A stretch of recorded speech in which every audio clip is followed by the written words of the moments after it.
origin. They're real.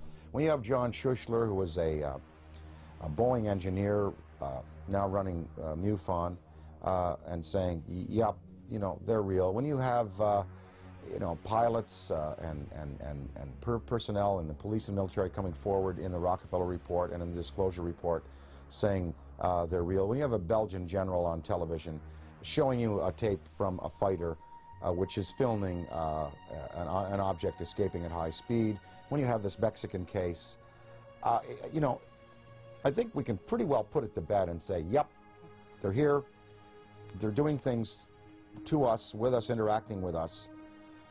Whether we've had, you know, official military contact, again, that goes into the black box area, but there should be no debate anymore. UFOs exist. They are intelligently manufactured and guided technology from somewhere else, not this planet.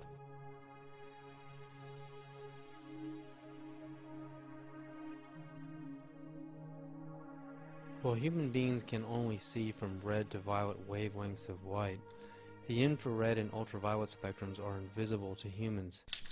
I quickly learned that NASA uses special video cameras that are capable of seeing into these invisible spectra. The tether has broken and is going away from us. Get it on the TV, Claude. Please get it on the TV. After the 12-mile-long tether snaps, several days later on an orbital pass, the cameras find something that should not be there. In the NASA STS-75 tether incident of March 1996, we find NASA using ultraviolet light-sensitive video cameras. This is where some of the largest UFOs ever caught on videotape have been captured. Huge dish-shaped luminous UFOs swarm the tether. We know the tether is 77 to 100 miles away from the cameras on the shuttle. The UFOs pass behind the 12-mile-long tether, so we can therefore use the 12-mile length of the tether to measure their minimum diameters. Some measure between 1 and 3 miles wide, making them literally motherships. In Project Blue Book files, UFOs with these same features have been reported several times as shiny metallic discs with dark centers. Specifically, in the invisible infrared, Trevor James Constable, a retired World War II radar operator from New Zealand, has photographed many UFOs with the same features, translucent discs of light with dark centers.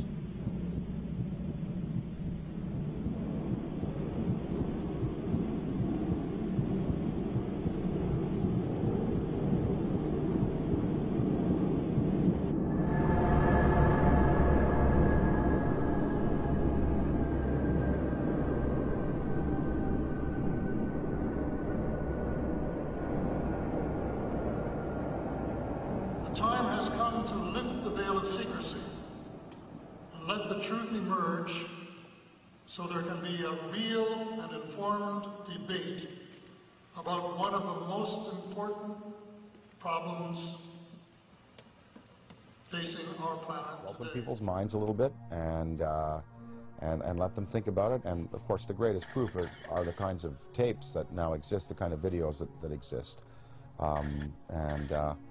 Usually, when I show some tape of some different things that have been exposed to me, well, it's pretty convincing. And then at that point, people have to go away and accept that, you know, that these things are a part of our reality.